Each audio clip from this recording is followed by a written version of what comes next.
Hi, I'm Joe Dante, and the Colonial Theater, the legendary Colonial Theater, has asked me to do a special introduction for my movie Matinee, which is apparently playing right now, or in a minute.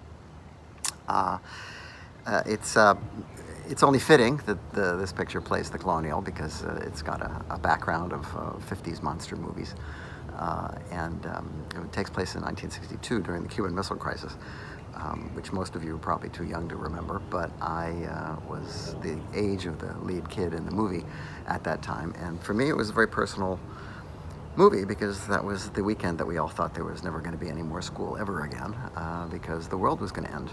And I think probably in recent months, there may be some of you who've sort of reacquainted yourself with that impression that maybe things were getting out of hand. But certainly in 1962, we really did believe that this was going to be it, and that this was the last weekend. And so, what better time to open a new horror movie? So we have a filmmaker character played by John Goodman who comes to Key West, which was the sort of the ground zero of what was going on. And he's going to open his new horror film with all the attendant publicity. It's very autobiographical, except that I lived in New Jersey during this period, and I didn't have any horror movie filmmakers coming to my town.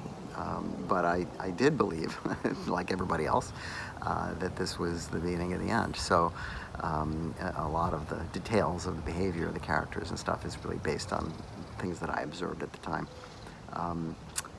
It's a nice movie. It didn't really make a lot of money when it came out, but it's gained some adherence over the years, and is a very accurate portrayal, I think, of the period.